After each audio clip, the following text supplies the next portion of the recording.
I'm live and I'm early. Hello, everybody. Welcome to another live episode of Tales from a Professional Nerd. We're going to do a live Ask Me Anything, an AMA, about the Vampire Bound by Blood Vampire the Masquerade crossover product just recently released last week on D&D Beyond. Um, it is a Vampire the Masquerade crossover with D&D 5.5. So I know that I had some people that were interested. I wrote down a few of the questions on people who thought that they could not, that they sent some questions in. Uh, Normally, this part of an episode, or shortly, this part of a live episode, I would be doing the Week in Bryan, which is an update on my life and whatnot. But I know that there's going to be people watching this that probably don't necessarily. Oh, my light's not on. There we go. Now you can see me better. Um, there's definitely going to be people out there that they're coming specifically for the information. They don't care about my life and my trials and tribulations. So I'm just going to basically save that for a big fat update next week when I do next week's episode, which is my Gen Con 2026 rundown. Um, so let's just go ahead and get into it before we. Before we get into topics at hand and whatnot, I figured one of the questions that I received was, and I know that it's joking, when see some of the people ask it, but I think it is important to bring up is the why. Why does a product like this exist? Why is this a thing? Well, honestly, the when I was approached by Ghostfire Gaming to kind of headline this project and write and design and whatnot, um, I had a very similar situation. So me personally, I have got 30 plus years of Vampire and World of Darkness collective, whether it's tabletop gaming or video gaming or LARPing. I've done it all, and I've always been a huge fan of the World of Darkness. So when this was put in front of me, when this project was set set in front of me, I had a lot of the same questions. The why would we do this? What's the point of trying to bring an extremely narrative game and system like Vampire the Masquerade to a more tactical, crunchy system like D&D 5.5. And the response that I got initially was that it's simply just a chocolate and peanut butter situation. Both universes can benefit, both game communities can benefit dramatically from just more bodies and more eyes and more players. The communities of both can become stronger.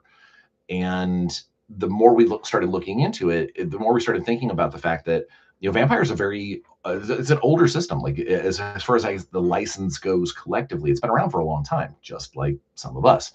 And it is one of those situations where there are players that have D&D, the newer D&Ds have really brought a lot of people into the industry. Things like Critical Role, Dimension 20, just the advent of 5e and then a later 5.5 have really brought the industry a lot of new blood, no pun intended. And a lot of those new players have they've never even really seen Vampire. They might know that it exists. They might see people playing at conventions, but like a lot of the different versions of Vampire are older than some of the generations of D&D players that are new to the industry as a whole. So there might be that kind of that standoffish, I don't know, it's a whole new system, it's a whole, it's a different mentality, it's a different world setting. And what this does is it gives hopefully a nice way of bringing some of that blood into there's gonna be a lot of blood puns, I'm sure. It brings a lot of that energy and that larger audience to see the World of Darkness, to see Vampire the Masquerade and go, hey, wow, that's kind of neat. Those are some neat things over there. Wait, kindred are vampires, but they're not, vampires like out of the monster manual. They're totally different. And to get people excited about this other world, this new world of darkness, if you will. And what we're seeing is a lot of people that are taking a look at these rules. They have that initial kind of sticker shock of, wait a second, so there's drawbacks to being a kindred. Like, D&D classes don't have negatives, they don't have flaws. We wanted that to be on purpose, because if we just basically gave all of the strengths and all of the benefits to being kindred, to being Cainite, and just basically slapped it into D&D, it's really going to lose the feeling of that.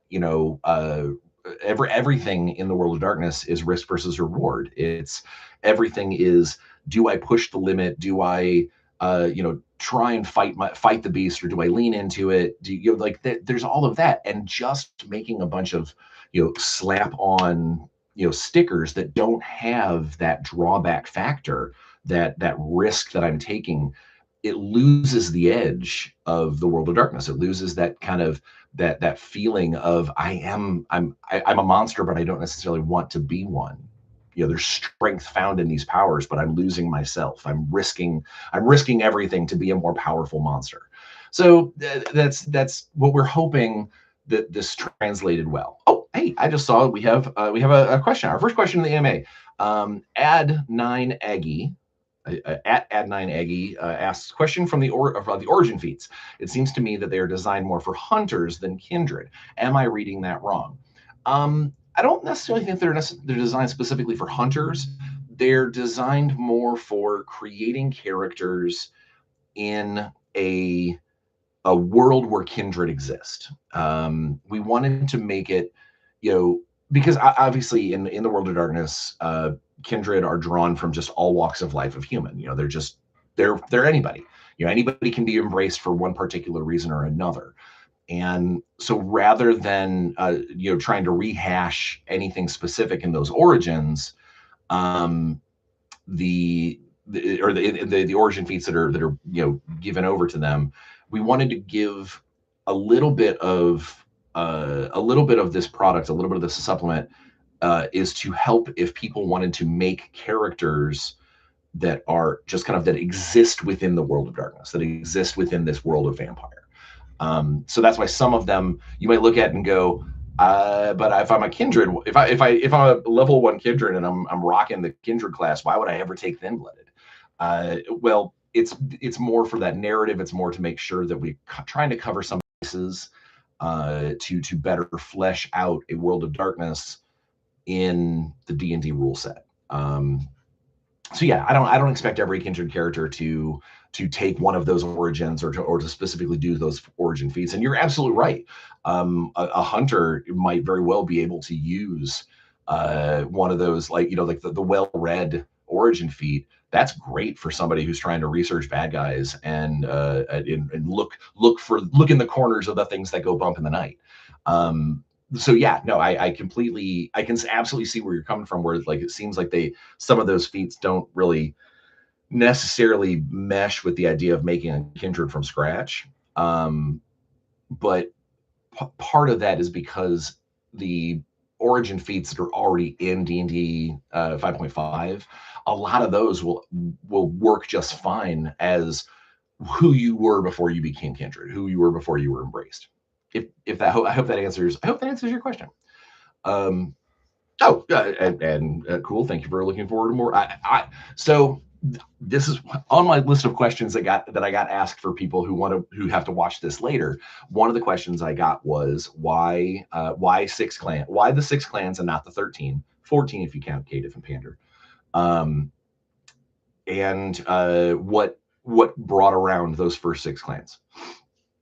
So your comment about looking forward to more World of Darkness content, I would love to make more. In fact, I have got stuff. I'm looking over at. I'm looking coy over at a window that's on my computer right now. I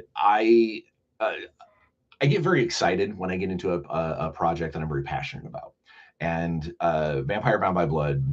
To say that I was passionate about this when it was handed to me, and when I realized what exactly I was doing. 17-year-old Bryan, long hair, trench coat Bryan, going to the LARPs, wearing my aluminum Ankh that I got in the original box set, would have absolutely freaked out knowing that I got to write and design the first D&D or D&D 5.5 crossover for Vampire.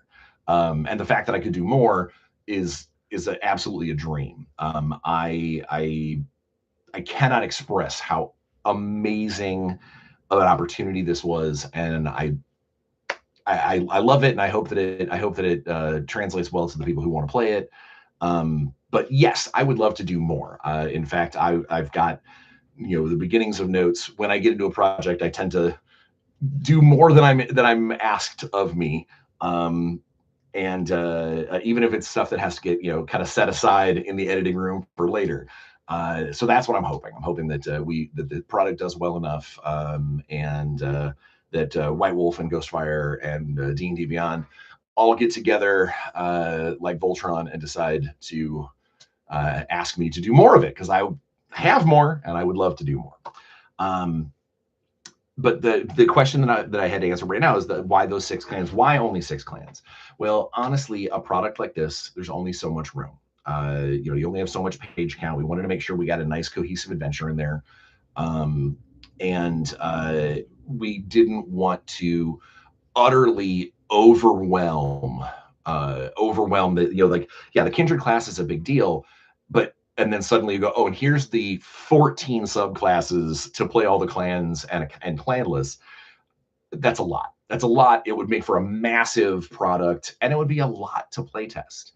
So one of the things that some people don't realize is that myself and I know some of the Ghostfire team, we play tested this for several months before, while we were creating it, while we were ironing things out to make sure that it worked for what we wanted it to do.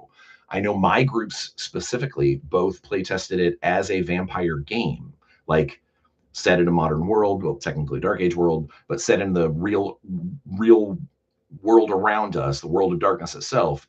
And then I also had a game where it was a D&D game that we just allowed them to take stuff from Bound by Blood.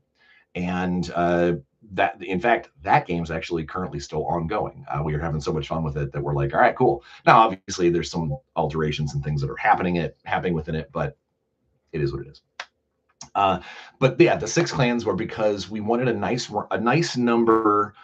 We wanted to do more than like the base 3 that you see in the player's handbook for a lot of classes, but we wanted to make sure that it wasn't too much, because then you run the risk of it not being balanced, that we run out of playtest time, we start dealing with maybe this clan gets more attention than this clan. So we really kind of focused on just that handful of the first 6, that those 6 were a combination of things that White Wolf asked us specifically, hey, this is the lineup we'd like to see. And then Ghostfire and we stepped in and we're like, okay, hey, let's take this guy out. Let's take this guy out for our own reasons. Let's put these in, because this is a Dark Age set in the years. This adventure is a Dark Age adventure set in 700 BC. Not BC, sorry, 700 AD. And the Tremere don't actually do the Goratrix Saulot thing until I think like 1100 something. I'd have to check my notes, but I think it's around 1100. Meaning that at the time of the adventure that we were putting out, Tremere weren't a thing. So we were like, we gotta pop the Tremere out of there. Let's put these guys in. And so that's how we ended up with those 6 clans. It was a combination of what White Wolf wanted and what we needed to make sure that the adventure made sense, that made sense for the canon of the World of Darkness, the generally accepted canon, because I know there's been some massaging back here and there. But I hope expand on and do more clans. Like I said, I've got several clans already fleshed out in playtest now, but just we'll see how it goes. It just depends on what people want with you the fans, what you guys want. We have some interaction in the chat. Cintronex641 asks, well, with the Kindred biology feature, it says I take 5 radiant damage while in sunlight at the start of my turn. Is this intended to stack with the vulnerability Kindred have with radiant damage? Yes, it does. So the reason why I had to get worded that way, this was the first time that I've had to write anything specifically for D&D Beyond. And D&D Beyond, because it is a computer-based project, it's a software, it's a VTT as well, effectively.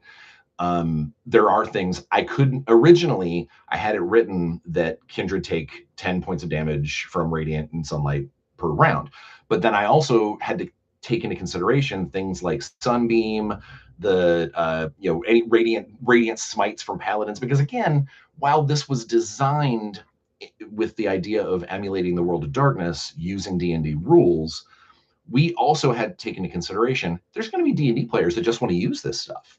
And so, there's no sunbeam spell in the world of darkness. But if you're playing a D&D game with Kindred and someone hits them with a sunbeam, well, they're probably toast. But that we had to make sure that, they should take more damage because of it being, specifically sunlight. And so that's why we had to drop that from 10 damage down to 5 to make the most sense out of the mechanics, the actual mechanics of the system, if that makes any sense. Syntronex 641 says, I'm new to the world of darkness, and this is definitely getting me interested in learning more. Where would you recommend starting? Vampire the Masquerade Bloodlines? Bloodlines 1, pop open the proper rulebook. So Vampire the Masquerade has been around for a very long time, like 35 years. And there's different levels of lore and knowledge. Some things have changed based off of different system or the different companies that were making it. But for the most part, a lot of the primary lore has stayed the same. Like a lot of the history has stayed the same. Maybe individual things might have changed. Like the Giovanni and the Samedi kind of got wrapped up with the Cappadocians and the Lamia to create the Hekata. There's been some history massaging here and there, but for the most part, it's been around long enough that there are lots of really, really good fan base wikis. There's a ton of great reading, and if you can find the second edition clan books, I think those are some of the best like deep lore to get into things before you start getting into like some of the more wacky Gehenna massive, uber plot. If you really want to get into kind of like the feel of vampire, the Book of Nod technically is it's written in almost like a biblical sense, in the way that it's more of a piece of art than it is like direct narrative, but it's really good. It's a really good way to understand kind of the origin, the feel of the origins. And also, honestly, any of the core vampire books will give you a really good start. And you can find some of the older ones on resale shops if you want to just sort of like dive in. I know Renegade, I think, is still selling the Vampire 5 book, which has a lot less lore, but it's got a lot of good feeling and grit to it. So yeah, there's lots of really good ways to look things up, and pun completely intended, sink your teeth into it. At Michael in chat. Michael, you're in chat. Do you know of any time in the past where a third-party publisher like Ghostfire worked on a first-party publisher like Vampire for another first-party publisher like WotC? It's a distinctive arrangement. It really is. So I've been in this industry as a writer and designer for 25 years. I've worked for a bunch of Hollywood designers. I've worked for a bunch of studios. I've worked under a ton of different licenses. I think this is the first time that I can think of where I've worked for 3 main gaming companies at the same time. Like basically the NDA is I've got the 3 the 3 overlords. I think this might be a first. I literally don't know. I know I've never had to deal with that. I've had lots of deal with this license through this for a rule system, but actually the legal stuff is mostly just wrapped into you're doing a license with an open source. This is definitely the first that I know of, and hopefully I would say hopefully the first of its kind, but it'd be kind of cool if it was the first of its kind. It'd be neat to be able to put that little feather in my cap. At OC Cubbin, no, at the Theo Cubbin, Theo Cubbin 2981. Is there a way to mitigate the damage in sunlight except for the Kindred Feet Daywalker? So there's ways to get damage resistance. I know that there's some spells that do that. If you're playing an actual World of Darkness game, for the most part, you're probably going to be doing most of your like activity at night, I would assume. I know in one of the playtest games that just included Kindred in D&D, one of them's a halfling, and they just put him in a box. They basically go, we bought a really expensive chest, and we stuff him in a box and lock it up and throw a blanket over it when we're traveling during the day. But if you're running around doing activities and stuff, you do have to be careful. I mean, like I said at the beginning of the video, one of the things that we really wanted to make sure that we that translated well is that Kindred are they are powerful. They're powerful creatures, but they do have that drawback, and that drawback of being in sunlight is huge, meaning that you take a bunch of damage. Although if you're smart about it, it is direct sunlight. So in theory, you could probably be like, just stay away from windows, maybe find a way to get like blackout curtains on the car, something. I mean, there's ways to do it. Honestly, watch any kind of, there's an old vampire movie starring Lance Henriksen and Bill Paxton called Near Dark. It's actually, I think, required reading for running a Sabat pack, in my opinion. Or required watching, but they do a bunch of really cool stuff on how to sunproof an RV. Like you get to see it kind of in real time. If you were playing in a vampire game or in a werewolf game, resetting. If you're playing in a D&D game, there's lots of other things that you could do that might give you resistance, or maybe once you get down into you get down into a dungeon or a dungeon crawl part of thing, that's really not going to affect you anymore. But it also could be a cool thing that the GM can sort of dangle above your head. You break into a part of a catacomb, and there are shafts of light coming down from cracks in the ceiling. That could be particularly terrifying for a kindred stuck in that situation. So there's a few ways to mitigate it, but the primary way to mitigate it is just try and keep yourself out of that situation. Don't go out in the daylight. Get yourself some hirelings, or maybe I think a great group would be mostly kindred, and then like one person playing just like a human that is like a human ranger or human, just a human class. Or a human of pretty much any class that's kind of their daytime protector. That would be pretty cool. Or you could take the kindred feat that lets you have a companion, that kind of thing. Thomas Cotto says, peace. Peace back to you. Michael in chat says, is there a feature of Vampire that is challenging to translate to 5.5?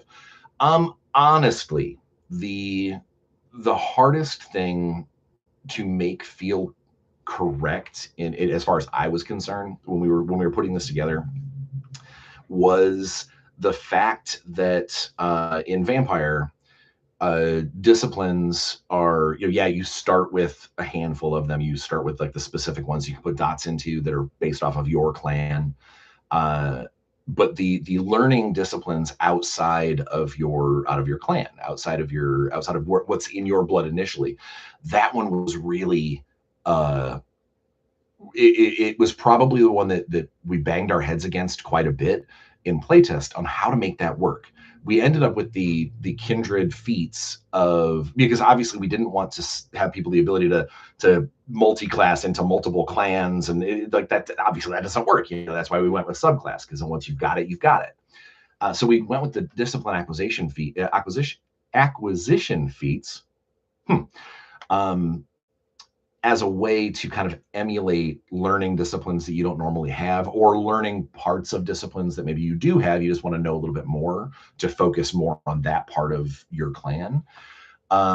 It was probably the one that was the hardest, because we didn't want to just have those disciplines automatically just, oh, this is the same thing that the Bruja get at their third level. Oh, this is the same thing that Lozombra get.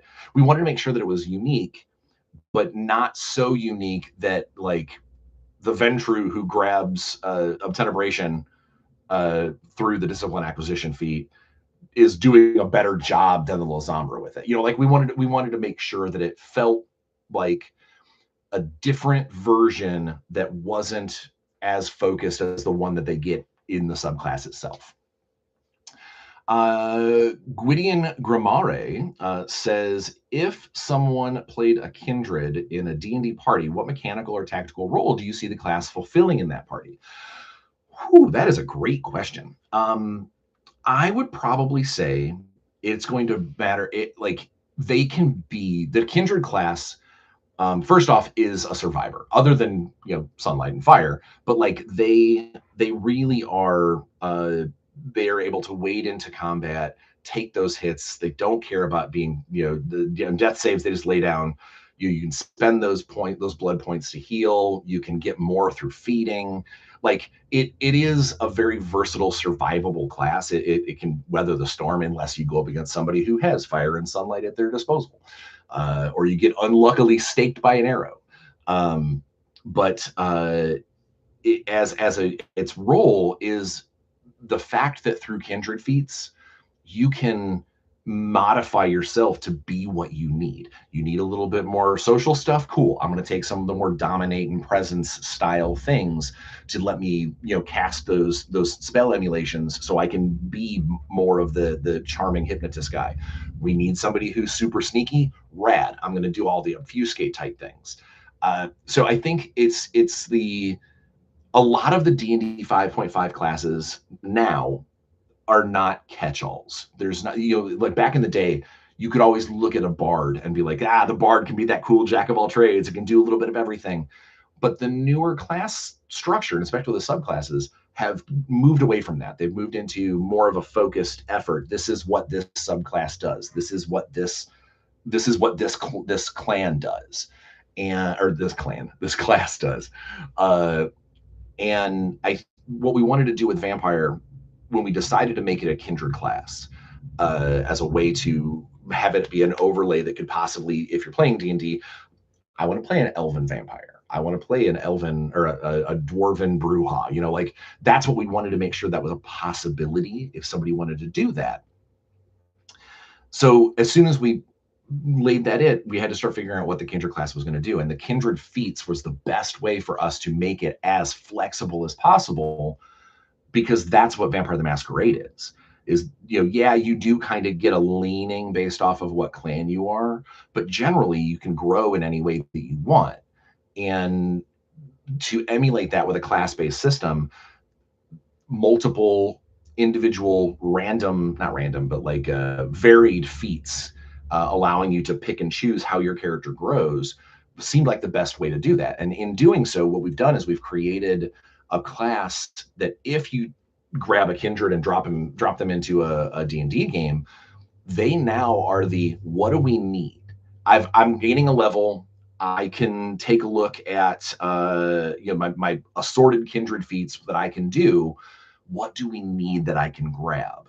It's almost like, you could choose to be like, I want to be the combat guy, combat. But then you run into a part of the adventure, a part of the story that requires you to be more social, more, suddenly it's a Baldur's Gate 3 scenario. Like, you started out killing goblins, and now it's a ballroom scene with the big bad, drinking wine, pinkies out at the throne. You might want to have some more, domination type things. That's what the kindred feat can do. It's very good at from level to level, changing we need that little thing. I'm going to grab that one thing. Oh, we need for me to be better at that. I'm going to grab that one thing to be better at it. So I think it's adaptability. A lot of the 5.5 classes do not have adaptability. They have a focus. They have something that they're really good at, and that's what they do. Canewright 1666 says you could probably do rare sunproof armor like the one in Castlevania. Yeah, exactly. If you're running a D&D game, now I would suggest a lot of the powers and things that we cooked into the Kindred class were offset by the fact that you have these weaknesses. So if you were a game master and you're putting Kindred into your game, be aware that if you get rid of those weaknesses, you are possibly leaning a little heavier to the Kindred class being a little more powerful than it was originally intended. So that's, but again, a good game master can roll with the punches. If things start getting out of hand, all it takes is one mage with firebolt to make that Kindred go, hey, hang on a second, I don't want to take 4d10 damage every round, thank you, please. So, or I guess 2d10 times 2. Okay, Ad9 Aggie says, human protector like the guy in Fright Night. Yeah, absolutely. That's exactly it. It'd be great to have, have somebody in the party that maybe doesn't, if you do have to have the one person riding the carriage that you've completely blacked out for all your Kindred friends, it's good to have a dude that it doesn't get crispy in the sun. Theo Cubbin 2091 says, okay, thank you so much. That advice was really good. The halfling chest coffin sounds hilarious. Do you know if there are plans to make more World of Darkness products for 5.5? I don't know I don't know the actual game plan. I know what I would like. And I would love to do more. This was an absolute pleasure. It was a teenage Bryan's dream. And I would absolutely love to do more if White Wolf and Ghostfire and D&D Beyond will let me. I will humble me with the ability to do so. And Lord knows I'm ready. Michael in chat says, that sounds DAF. I don't know if I can say that out loud and keep this PG-13, but thank you. Jesse Van Sleet had a message retracted. I don't know what that was about. Cintronex 641 says, what is the ideal way to restore blood points? During combat, do we focus on knocking out creatures and feeding? So I think the ideal way, if you're playing a World of Darkness game, the GM is going to want to really lean in on the moral choices of when do you feed? Do you leave bodies littering the streets behind you?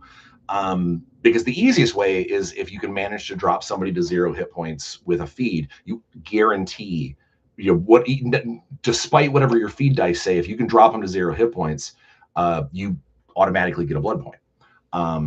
And hopefully maybe you even get 1 or 2 based off of your feed dice as well. That's like the best feed ever is, you roll those 2 dice, they come up boxcars, and it's somebody like a goblin or whatever, like a regular commoner, and you drain them to 0. So you get the 2 for the 2 6s and the 1 for draining them to 0.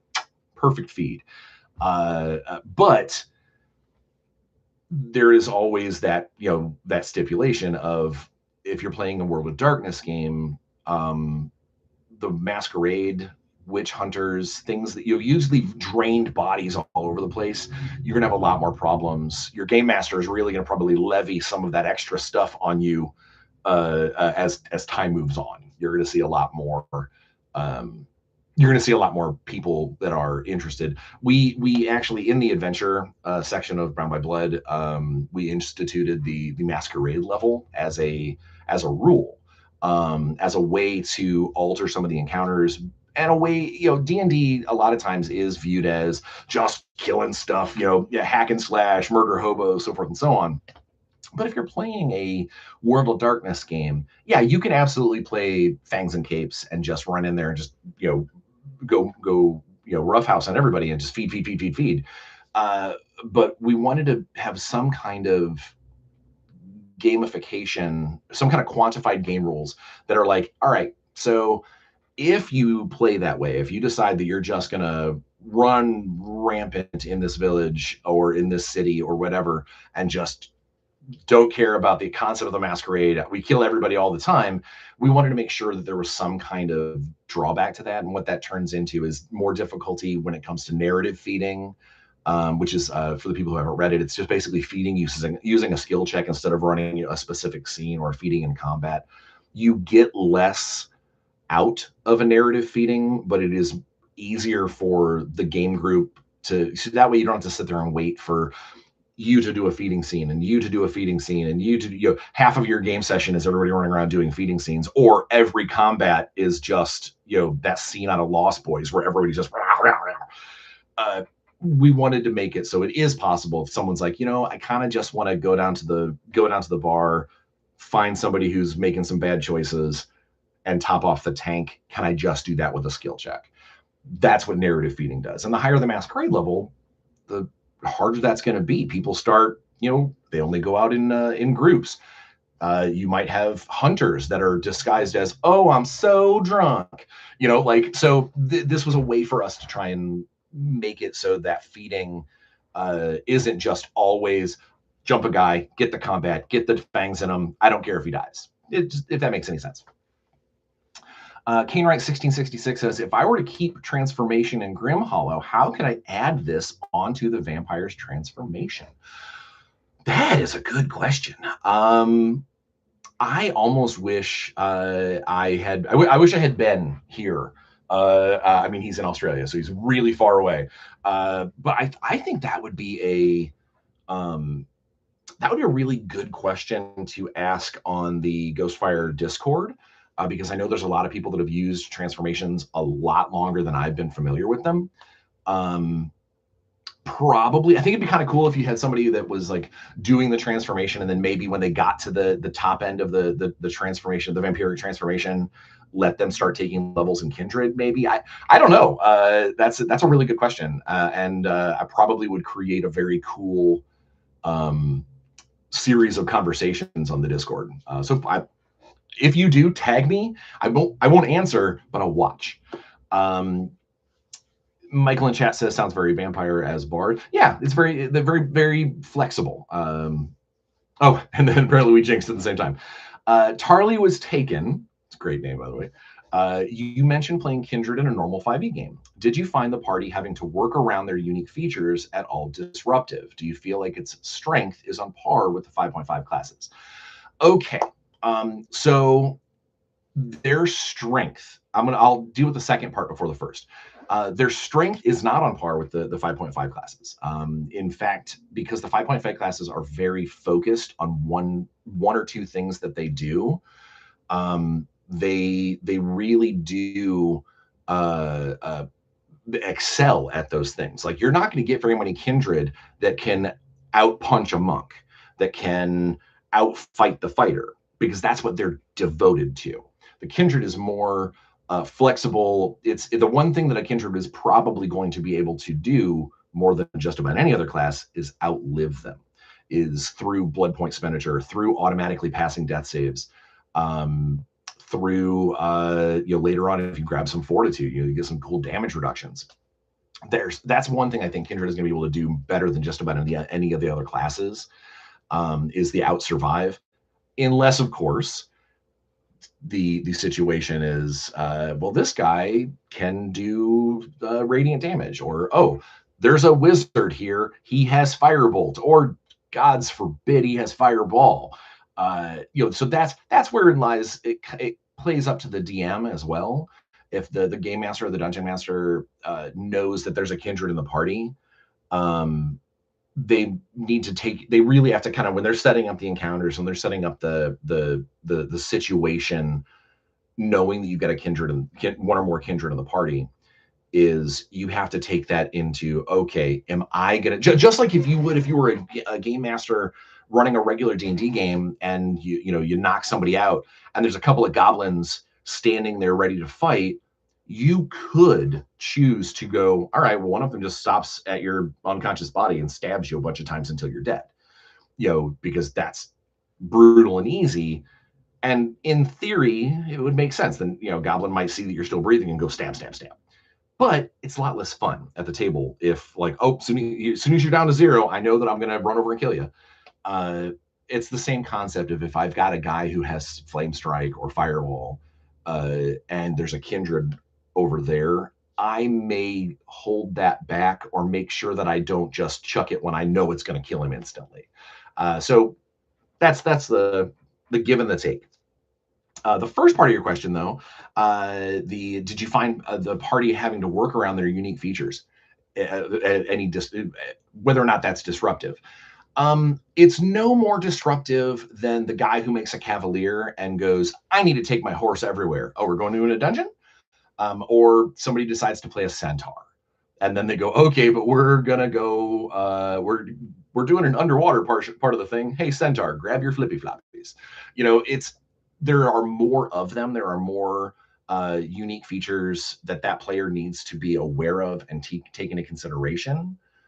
But it's no different than anybody who has a particular hiccup built into their character, whether it's just sometimes it's things that people don't recognize. A lot of people don't realize that turtles and warforged weigh like 400 pounds, and then you put them into it was one of the rooms under the awning portal. There's a thin bridge that specifically says it can only carry up to like 200 pounds worth of weight. Otherwise, you start making rolls to see if the planks break. Those are some of the things that like that player needs to keep in mind. When that warforged goes chunk chunk chunk chunk, hey, look at this cute little bridge. Uh-oh. Yeah, it could be disruptive, it could be difficult, but you chose that in order to get the benefits. So you have to make sure you've got that stuff in your mind. Now, the fact that there are so many very unique things that the Kindred does, there always needs to be. I mean, there should be good communication at any game table, but there needs to be good communication between the game master and the players. That okay, this is a game setting where we are allowing Kindred to be a part of this, whether it's a World of Darkness game or just a D&D game. You need to make sure that everybody at the table knows here's some stuff that can happen. You might get that one player who's, it's funny, I'm going to throw, I don't care how big the room is, I throw a fireball. Well, you probably just killed one of your party members, even if he made the save. Like, this could be really bad. And I think that's where the communication comes into play. Is it, yes, it could be a problem, it could be disruptive if not everyone at the table is on board and knows what's going on. No secrets. Boop, boop, boop. Where are we at? The chat is going well. Azimar and the Infernal Pact origin fee can negate a lot of the weaknesses because it negates the radiant and fire vulnerability. Yeah, so like that's the thing is that if you made an Azimar Kindred, you could definitely someone on the Discord came up with it was a really good one. I wrote it. They asked me for the order of operations on it. Oh, a crystal dragon or an amethyst dragon. Amethyst? I think it's an amethyst dragonborn or crystal dragonborn with the Daywalker feat as Kindred only suffers like 2 damage around. The math works out, and 2 damage around at later levels is not that big of a deal. At first level, it's still kind of scary, especially if you're in combat and somebody bops you, and then you see that you're down to 2, and you go, "Oh no, I become ash." If someone does not heal me, or someone doesn't get throw a box over me or a blanket over me, I am dead at the top of the next round. So, yeah, there's definitely cool ways to do it. Michael in chat says, "Is this all limited to D&D Beyond?" Right now, yes. What the future may hold, I don't know. I can't. Those are decisions made way higher on the food chain than I am. I am just the designer and the writer. So I would love to see it. I mean, my personal feelings here. I would love to be able to do the rest of what I want to do with the Vampire Bound by Blood series. Like to make the rest of the clans, make some more product, make some more timelines, whatnot. And then find a way I would love for it to find a way into a physical form, or at least like a purchasable PDF or something. But again, these are decisions made way higher in the food chain than I am. And maybe legal stuff is involved. I really don't know. What I do know is I will keep making this for as long as they tell me to do so, because I really am enjoying it. I'm loving it. And it makes the World of Darkness fanatic in me sing. Ben could make one of his cool videos on that. Ben could absolutely make a cool video and stuff. Outlive, outwit, outplay, outlast. That's the four O's of being a kindred. There you go. Add 9 Aggie says, how would you make a kindred stat block for encounters with a standard D&D party? You're getting good questions today.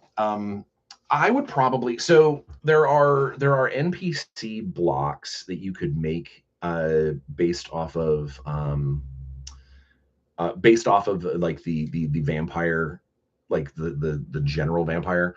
What I would probably do is figure out what challenge rating you wanted to do.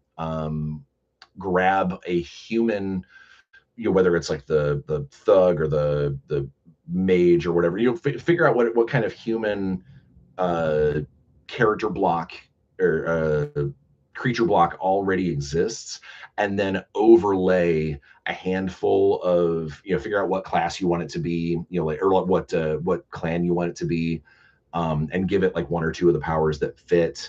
Maybe give it a kindred feat, and then apply all of the things like sunlight sensitivity. Give him a feed option. Basically just kind of create an NPC block that can do a little bit of what a kindred can do. I would not, unless it was like a bad guy, like a big bad evil guy, or an important NPC. I don't think I'd fully stat him out like an actual character. I know at some point I'm desperate to. I really want to run like, if I have time, which never happens.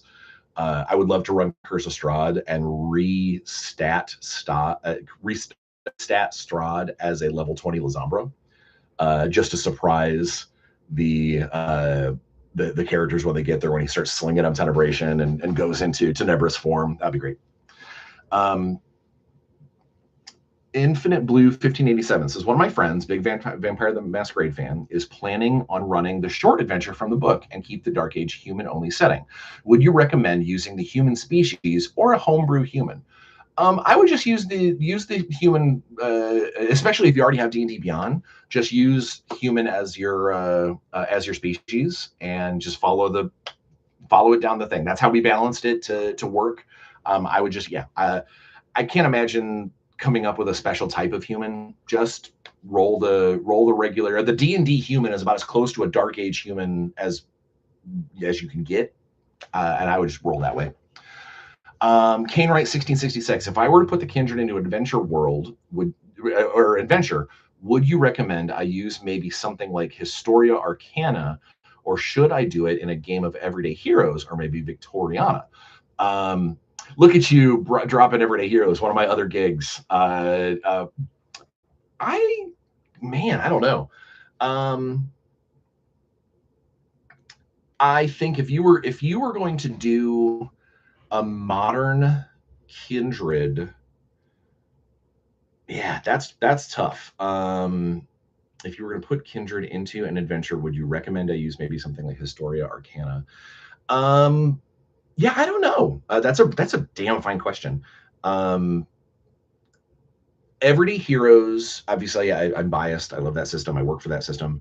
But it is only a 10 level system, and what I would probably say, if you were going to do an Everyday Heroes vampire game, or if you wanted to do kindred in that style, you could probably just either add some of the vampiric things, because the hit points are going to be different. That's going to be tough. I would probably do an overlay of something like Historia Arcana. It allows you to do a historic world with touches of magic, touches of the supernatural. That's a really good question, though. Good job, Ken. Right. Syntronic 641 says, player's handbook classes armor training from first level grants light, medium, and or heavy armor and shields. In the kindred's case, it singles out breastplate. Why only this armor instead of medium proficiency? So that was a design choice, because armor in World of Darkness is quite often almost more symbolic than it is useful. Like, as far as, like, you don't see you don't see as many vampires running around in plate mail. And it came down to we wanted to make sure that the kindred class had, it would make sense. Something that can be staked in the heart would want to wear some kind of protection, but we also didn't want to open the floodgates and be like, all right, cool, all of them wear chainmail all the time. So it really was just kind of a nice, we didn't want to limit it solely to, leather and studded leather and only the lighter armors, because there's a lot of really good art of, Ventrue in armor, in, some of the Dark Age art from Carthage has got guys in like chainmail hauberks and things. And I think that we wanted to lean a little more toward, they have to, this is the weakness of, if you want to be that kind of trained vampire, if you want to be the one that wears the armor, that wears the thing, you've got to step it up. The breastplate got added. We didn't want to just say light armor only, because that felt not quite right. But adding the breastplate by itself is because it's the single piece of armor that makes the most sense for someone who needs to protect from being staked in the heart. Kane Wright says, also, you guys have made Nosferatu the scariest vampire in D&D with the concealing torch. Concealing torch? With the concealing torch? Concealing torch? I'm not sure if I know concealing torch. Oh, like cover an object with a concealed object. Okay, I gotcha. Yeah, no, Nosferatu. Old school vampire fan here. Nosferatu should be scary. They should be, their drawback of not being able to really do much in the world of mortals without applying their disciplines directly. Their drawback is, or their benefit to that is, all right, I am a monster. I've got this. They've always been the ones that don't have to worry about. I am the monster on the outside, and we want to lean in on that. So you're absolutely right. Nosferatu should be scary. I didn't think about a concealed torch, using the object concealment and being like, yeah, that's cool. It would be terrifying, but probably once, that one guy who's gonna, suddenly scorch somebody with this obfuscated firebrand would be pretty gnarly. Jesse Van Sleet 2344 says, between Ghostfire's playable vampire classes, I tend to prefer first vampire warlock patron from Grim Hollow, but I can definitely see a lot of potential fun with the kindred class. Well, thank you. I appreciate the note. The niceness involved. Thank you very much for seeing the potential. And I think that there's different kindred, or so, the World of Darkness vampires are, they've got a bunch of the tradition, not capital T traditions, but they've got a bunch of the folklore and the traditional concepts behind the superstitions and the things that they do. But concealing touch. Sorry, I wondered if that was a typo. I was like, you could conceal a torch, but yes, it is. They're still very scary. And now I've now put it out there in the world that we're gonna have a bunch of Nosferatu with invisible fire flame torches. But I think I love the idea of, even the monster manual vampire is different than a kindred, is different than vampire transformation in Grim Hollow, which is different than a first vampire warlock patron.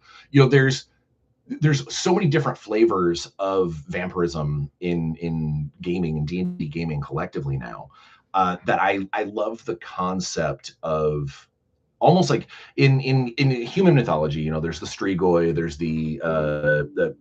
there's a bunch of different folklore vampires. You've got like the Max Schreck Nosferatu from the movie. He really doesn't look human, but like if you throw on a high collar coat, you could probably go, man, that guy's got problems. But you could walk past him. You've got the Dracula vampires. You've got Eastern mythology vampires that are invisible during the day. Like there's a lot of different human myths behind vampires. And I equate that to why there's so many different kinds of vampires on how you can play things in games. There's different things to lean into. I think personally, Vampire the Masquerade probably does it the best as a single entity. because it's designed to be all about vampires. Obviously, everything else is very rarely all about vampires and more about vampires existing in a other collective. But either way, I think that it's really cool that there are so many different ways. And if you were playing in a game that was like, all right, I'm going to let you, we're going to play Vampire World. I don't care what you play so long as it's vampire related. You could have a bunch of different kind of characters and styles of things, and see where it all falls. See how people deal with the different peaks and valleys of their different character types. Warlock is your second favorite class. What's your first favorite? I'll be interested to see what's your first favorite. Gustavan.g.664 says, which house rules would you use to let a player play with a kindred in a normal D&D party? Honestly, like I said, one of the playtest groups is doing that exact thing, and we haven't house ruled anything. It is a razor's edge that kindred has to walk to make sure that when someone says we've got a meeting with the mayor and he says it's 3:00 in the afternoon. We got to figure out how to get you to, if that kindred's going to be involved, we say, hey, is there any way that we can meet at this tavern? Or maybe, you send someone out to scout in the middle of the night. Someone slips in under the cover of darkness to see whether or not the mayor's office, is there a way that you could get that kindred in there without being by windows, without, being out exposed in the daylight? We didn't house rule anything. I mean, part of that is also because it's a playtest, and house ruling during a playtest defeats the purpose of the playtest. But yeah, I don't think I would. I would lay it out on the table and just tell that player, hey, you've chosen this path. You've chosen to be what it is. Now, you as a game master need to take into consideration that you're not just going to immediately be like, all right, the first adventure takes place on Dark Sun. We're going to play on Athos. And guess what? You're fried in 1 second. I think that there's definitely some things as a game master that you might have to take into consideration because you've got kindred at the table. But when it comes to actually just use using the class in a game, I would just use the class as is. And that person playing the kindred, they know what they're getting into. They've read all of their various biologies and subclasses, and they know the path that they walk could lead to severe sunburns, so to speak. Michael in chat says, did you ever play test the Damphir from Grimhollow with kindred? I did not. The offer was there. I mean, like, as far as like the playtest group that we had with that was like, just says, cool, it's a D&D game that you can play with Bound by Blood. In theory, any of those players could have done some Damphir action, but I haven't seen it at the table. I can't speak for the Ghostfire playtest groups. They might have. I know we were far more focused on trying to make sure that that the class worked, and it worked with an overlay of things from the player's handbook. That was really the primary focus. But I would love to hear how that works out if somebody does go that route. At 9, Aggie says cast invisibility on them. Yeah, that'd be a great way of, like, if you've got a meeting you've got something that has to happen during the day. Maybe that night, invisibility your way in and sneak your way in, and kind of wait in the bathroom, so to speak, until everyone else shows up, and then just avoid sunlight. It's still dangerous. Anytime you've got kindred doing anything during daylight hours, I don't care where you are, you always have to take into consideration that the sun is up where you are, and whatever is between you and it is very important. Were you the writer for One Last Goodbye as well? Yeah. So interesting story, funny story, true story.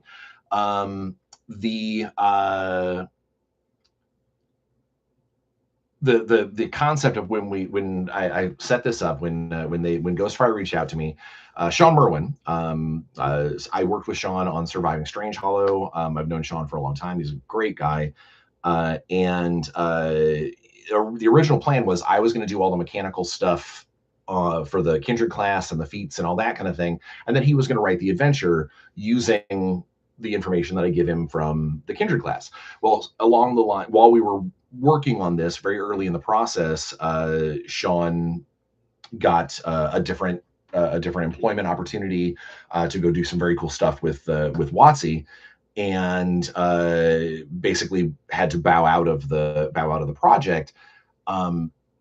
Still was there to to talk to and bounce ideas off of and all that kind of stuff, but like when he just didn't have the time to put the words in. So that's when I went ahead and I was like, all right, well, I'll write the adventure too. So yeah, I wrote Last Goodbye as well. There were a handful of things that I really wanted to make sure were put on the table for the people who were super skeptical about the World of Darkness as a universe being played with D&D rules. I wanted to try and show them that my personal philosophy is just about any game can be played with just about any game system if you've got the right mentality and the right players and the right game master at the helm. And one of the things that I really wanted to do with One Last Goodbye is show that yes, it absolutely uses the D&D rule set. It uses Bound by Blood. And if you were to play this adventure with a bunch of kindred, that it would feel close to a Vampire Dark Ages story from back in the day. And I think we play tested through it, obviously, and I was able to add the things that I wanted to add.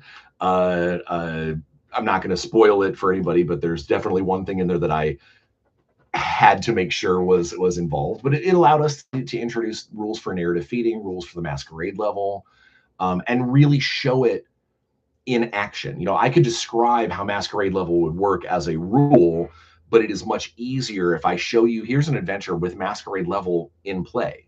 It's like when you get to a certain encounter and it says this encounter has one monster hunter, has one witch hunter. Unless your Masquerade level is at this or higher, then there's two. I wanted to make sure that we could show it in action. This is how it actually functions. So people didn't have that kind of, I don't get it. What's a Masquerade level? Why does this matter? This is why it matters. So that was very happy to be able to pen that adventure.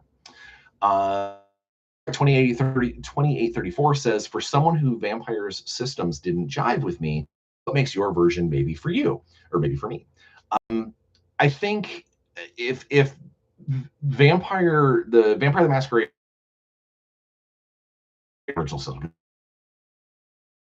really do lean very far into the narrative back and forth. It's very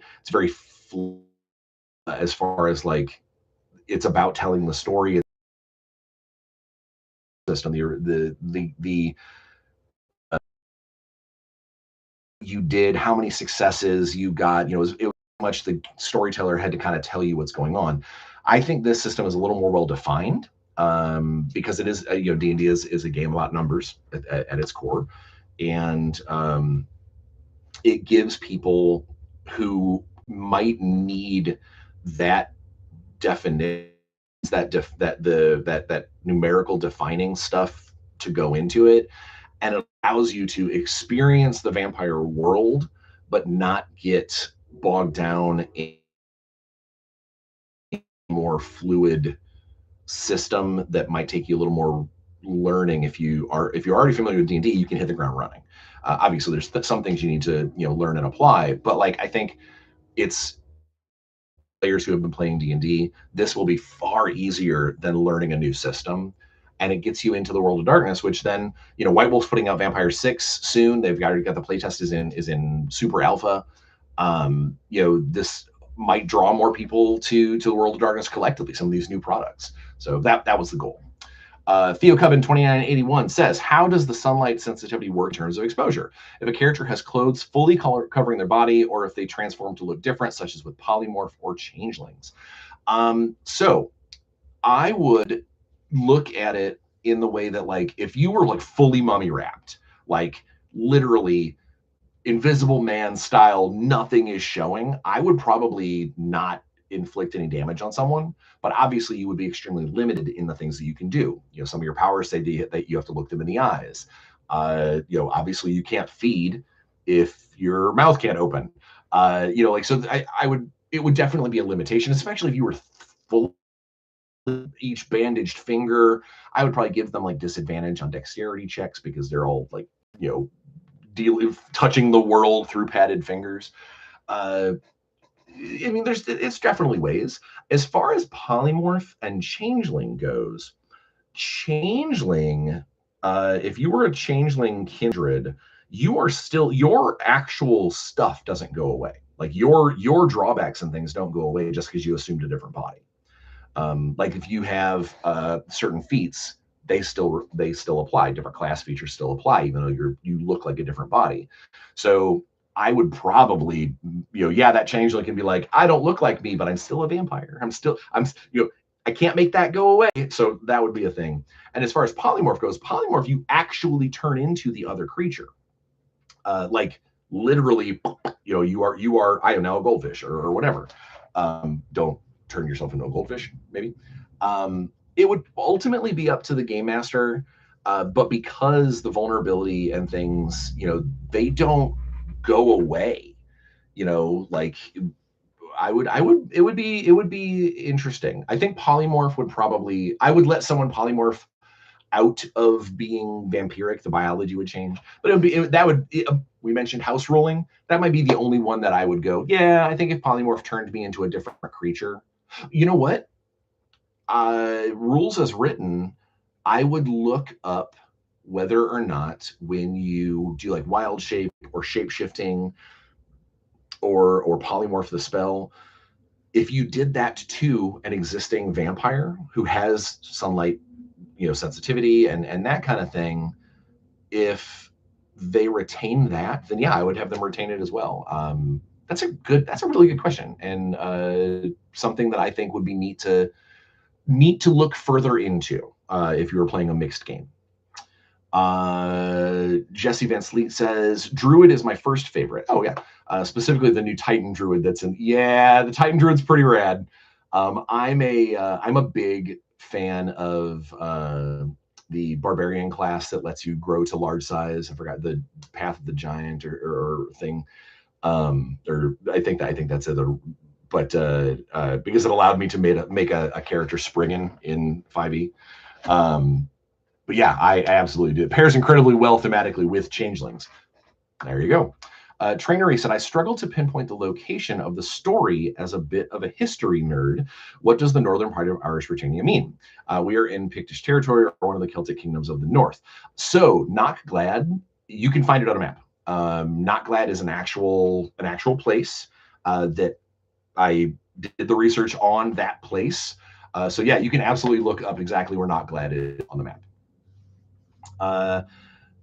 Dave Letzia third. Oh, Dave, a Father Mayhem level of blood references. Yeah, I mean, there's a lot of Father Mayhem for the people who aren't, you know, obviously there's people here that know that Father Mayhem is a reference to a character in a miniature game that I did called Dark Age, that from a while ago, and he was the master of the Cult of Blood. So that's what this is in reference to. Michael in chat, anything that couldn't be translated into 5e? Yes, the one thing that really we kept trying to wrap our head around, and it ended up being we got to lean into it on the narrative and not make it a power level thing, is generation. Generation is for people who are new to the world of darkness, your vampire's generation is how far removed from Cain, the first generation, the first vampire. And the lower your generation, the closer you are to Cain, the more powerful of a vampire, the more powerful the vampiricness in you is. And that was probably the one thing that I could not figure out a good way, because obviously, it's D&D is a level-based system, so you tend to get more powerful as time goes on. But Vampire has always been an experience-based system, so you got more powerful as time went on. So that was fine. That seemed to mesh and work out just perfectly. But it the idea of generation, or eventually, the amaranth, Lex Talionis, the diablerie, drinking a vampire as a higher generation of you allows you to get more power. Obviously, you'll note in Bound by Blood, there's no rules for that. Part of that is because I'm saving it because I need to. It needs more playtesting. Obviously, I can't be like, you gain a level by eating another kindred, because that's ridiculous. But there's definitely things that can be done. There's things that we can do to emulate that. But yeah, I could not figure a way to do just directly how to figure generation into 5e and make it function. And also worked in D&D Beyond. There's definitely some things that the initial version worked differently, but then the experts and the folks over at D&D Beyond looked at it and was like, we can't codify that. We can't make that function in this system. So some things had to be tweaked and changed in order to fit. Generation was definitely just something that just didn't happen. Boop, boop, boop. Gustavin.G.664, which feature from the Kindred class or subclass you had the most difficult to adapt/convert from Vampire the Masquerade? Probably the idea of the beast and humanity. That is a very big, it's a huge part of Vampire the Masquerade collectively, is the concept of the beast, the concept away your sire's echoing voice in your head, all of that. That's a big part of Vampire, is that psychology that, fight the monster, less the monster we become. And in D&D, alignment is the closest thing to that. And alignment at this point in 5e is more of a suggestion than anything else. It's more of a role-playing tip. So we really kind of wanted to lean in a little bit on just risk versus reward, and have it be, if you do the thing, if you do lean into the beast, if you do kind of give into your vampiric nature, that you are risking flipping out, that you're almost like the rouse checks in Vampire 5, which I actually was a big fan of. I liked the concept of, I love blood points from back in the day, but I loved the idea of making, adding to a test, but the risk of things going crazy because I'm using vampiric stuff. So that's how the Beast and Hunger worked out in this game. But the humanity side of it is when you lose to the beast. If you tap into the beast, you give into that vampiric nature in order to get advantage. I'm doing better things. That the more you do it, the more likely you are to potentially flip out. And if you flip out, that's where really the game master, the storyteller, gets to just lean in and just go, okay, cool. You smash you get frustrated at the lock. The vampire takes over. You start looking around for things to instantly give your grief to. And we had one of the playtest sessions, we had a Brujah that go shock and awe. Brujah loses his cool. Brujah lost his cool. You leaned in on the vampireness and was like, oh, okay, well, I guess I'm in a situation. And we had a good half-hour scene of the rest of the party. He ended up doing a bunch of damage to his friend. It was a really neat thing. And then the following session, we had the social fallout of that. All right, well, are you okay? No, I'm not okay. It was cool. It was definitely an interesting moment that reflected, just because you're Brujah doesn't mean that you can just always be rage, crazy. So again, I think that we couldn't codify an alignment-based humanity, hierarchy of sins like there used to be. But we tried to do it as much as we could, in the way that the story and stuff will reflect you using those things more often. Yeah, sounds like almost like you. Michael in chat says, yeah, sounds almost like you would have to own character. You'd have to own character levels like you had 3.5 when you took a template like a half celestial. Yeah, like that's kind of it. Is just the current rule set does not lean to that. And so we just kind of avoided it. Gustavin says Diablerie could give the kindred some extra kindred feats, maybe. Yeah. So you are Gustavin. You and I, we're already in link here. Some of the things that I've worked on for future products potentially. I long state. So if you look at being drunk by a human, there's rules for that in Bound by Blood. There's one of the it's like you don't age for a year. Like there's lasting effects that as a player you can note on your character, and I think Diablerie is something like that. Obviously we'll have to make sure that there's some kind of drawback. Maybe something involving with the beast for a shorter amount of time. Obviously, if someone does spirit sight and sees those black veins in your aura, they know that you're a horrible creature, and you got some splaining to do. But yeah, I think there's ways to do it, but we also don't want to make it so beneficial, so powerful that now every kindred player out there is just basically trying to domino into getting that bonus all the time. Jesse Van Sleet says, a few minutes behind, but Wild Shape keeps class features, so sunlight sensitivity would remain. Yeah, thank you, Jesse. Thanks for answering. Yeah, so yeah, if you were a changeling or a druid and you shapeshifted into something else, you're a bear, but you're a kindred bear, which is gnarly if I think about it. Kane Wright says, for the generation problem, maybe you guys could do it how they used to do druids becoming archdruid. Yeah, so like I said, there's definitely ways to apply those kinds of things.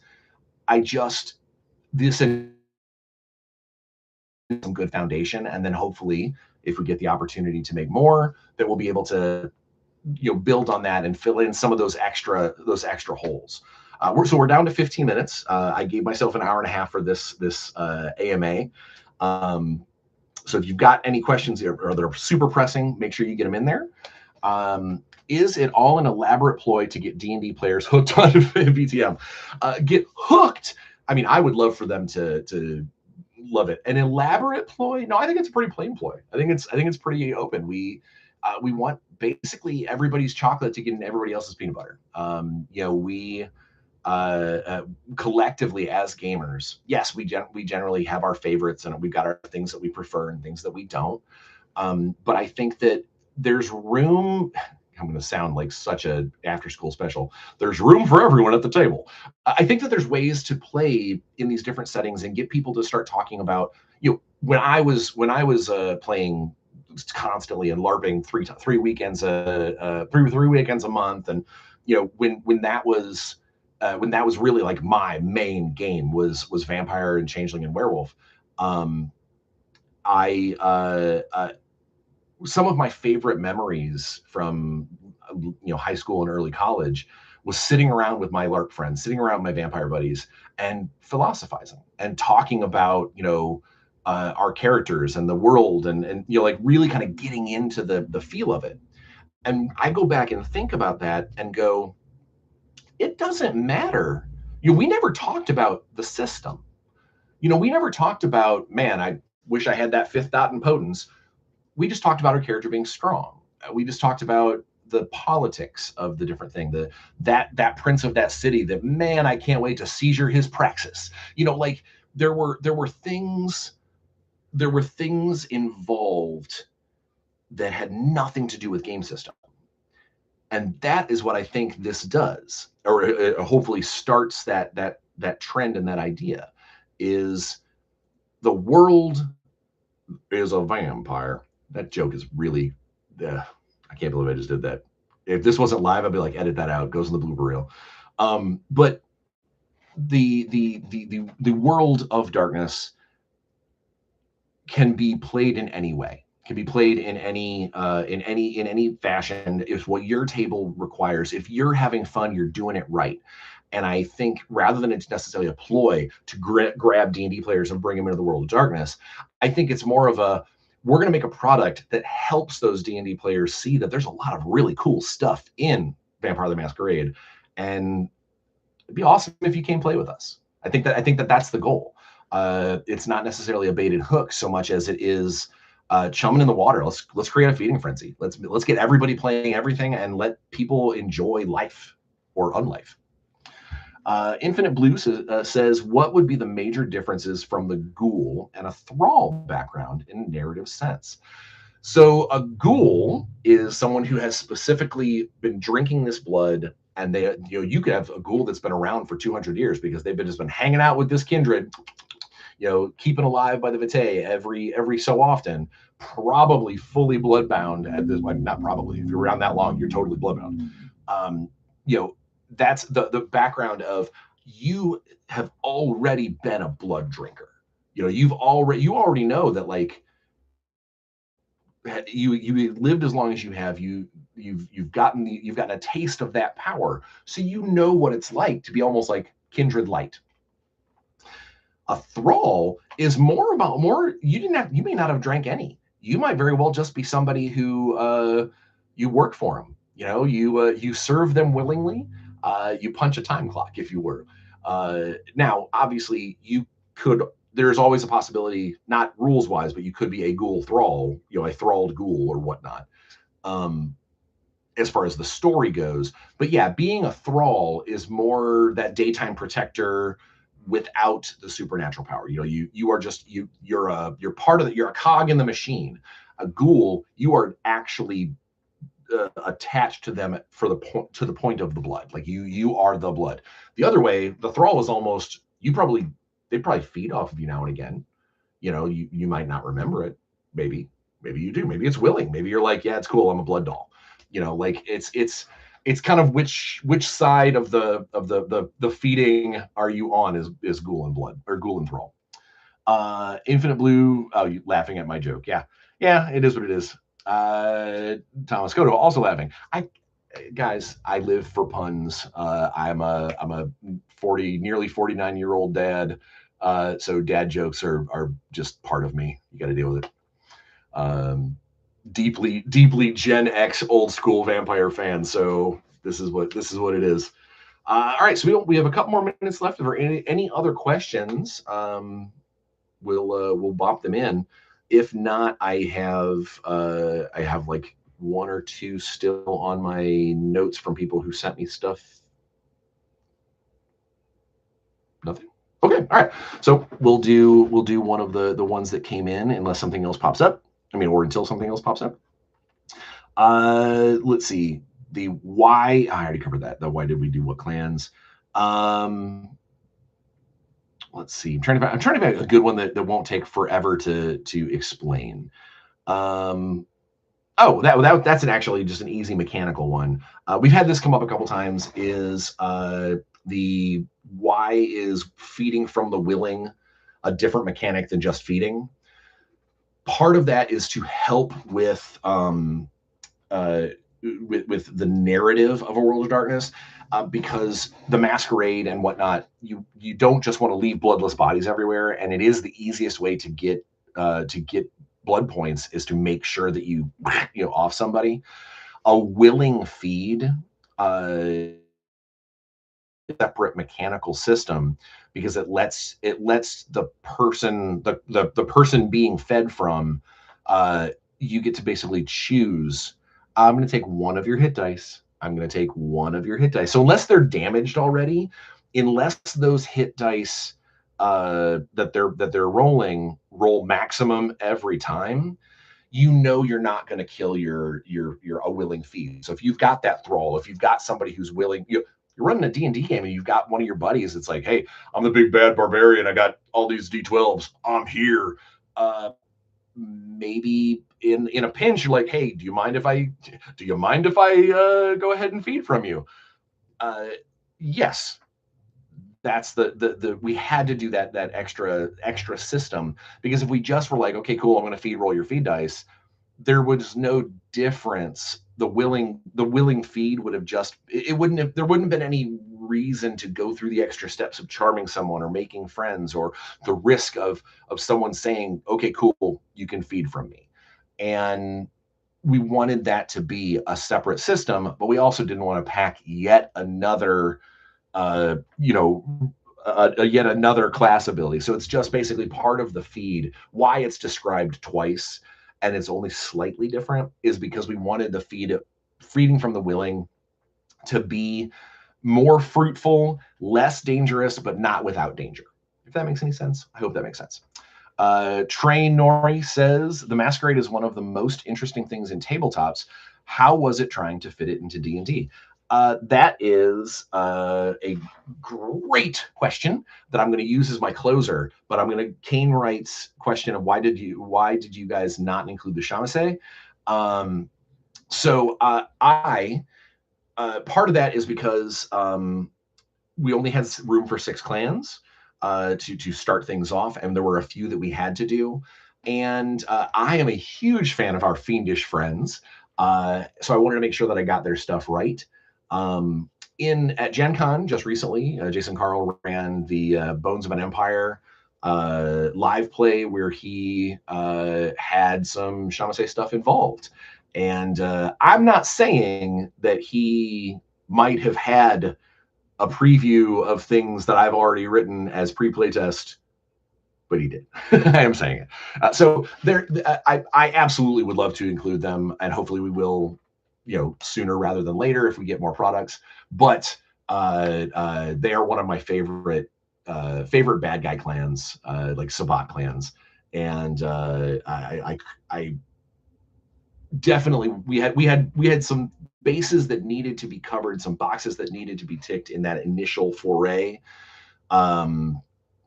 but that's why. Now to go back to Trey's question, the Masquerade is one of the most interesting things in tabletops. How was it trying to fit into D&D? A lot of the Masquerade, just like in vampire games, the Masquerade itself is almost a narrative effect. You could absolutely play a world of Darkness game that just doesn't care. The vampires. It's the reason why a lot of Sabbat games kind of end up spiraling out of control, is because they don't care about the Masquerade. And it is a very narrative thing. Suddenly hunters know where you are. As your storyteller, if you start breaking the Masquerade left, right, and center, guess what's going to happen? I'm going to make things harder on you. I'm going to send things after you. I'm going to make sure your life is harder because you're not caring about the Masquerade. And the people who know to look out for that stuff, hunters, Inquisition, werewolves, because they know this, they are definitely going to be more cued in, and they're going to hunt you down, and they're going to make things difficult on you. So that was definitely the thing that we needed to find a way to include, describe it to the best of our ability, and we gamified it a little bit in the adventure on how the Masquerade levels work. But it was obviously, if you're playing a D&D game and you're just including Kindred, the Masquerade doesn't matter, unless you're thinking of it more of a grand scheme of things of, I'm feeding from the townsfolk, they know who I am. Or it would be no different than playing any kind of vampire in a D&D game. If you're running around feeding on the townsfolk, they're probably not going to be very happy of that, especially if you're leaving bodies littering the streets. So I think that's the kicker there, is if you're just using Kindred in a D&D game, the Masquerade is less important, other than the fact that if people know what you are, they probably know how to hurt you and know how to kill you quickly, and very well may treat you differently. No, I don't want you to come over to my house and stay in the inn because you're a vampire. But if you're playing an actual Vampire the Masquerade game, you're going to do a lot more things to try and keep the Masquerade. There's going to be more things built into the adventures to, again, no pun intended, to prey on the fact that if you keep breaking the Masquerade, bad things can happen. It is a little bit more of a figurative thing. We tried to codify it as well as we could by doing the Masquerade levels. But it is really going to be up to the game master to enforce, and the players to understand. what it means to not just be the vampire that runs around everywhere. I hope that answers your question, and I hope that this was a good AMA. I would love to answer more questions, but I do have other things to do, and so I gave myself an hour and a half for this, so we're at that time, so I have to call it quits today. But I want to thank everybody who came out and asked questions, people who emailed me questions or sent me questions on Facebook. You can find me obviously at Bryan C. Steele on Facebook, or at The Professional Nerd on Instagram. Just several Discord channels. The Ghostfire channel is one I spend a lot of time on. Please, if you have any other questions, reach out. Feel free. I would love to talk. And I would love to hear more about you guys and how you're using the Kindred class, how it's being applied, especially if you are using it in a regular D&D game. Someone talked about a plasmoid Nosferatu, and I can't get it out of my head. I would love to hear more about it and see more about it. And if you do have the product on D&D Beyond, do us a huge favor, leave us a review. Obviously, I would love for you leave an honest review. I would love for you to leave a massive review and be like, Bryan's the best. But whatever the case may be, if you do have the product, please leave a review. That means a lot. It puts some good optics in the D&D Beyond community on the project, and hopefully leads us closer to getting more installments of Vampire for 5.5. So without further ado, again, thank you so much for joining us, and thanks for playing games and being good gamers and enjoying life, because life's hard sometimes out there. Until I talk to you next time, like, share, subscribe, do all those things. But stay safe, wash your hands, get your shots, wear a mask if you have to, don't lick doorknobs, just try and make every room a little happier than when you got there, and I think everything will be okay. So we'll see you guys later. Thanks again for watching. Be safe, have fun, and play some games, because I will. Bye, guys.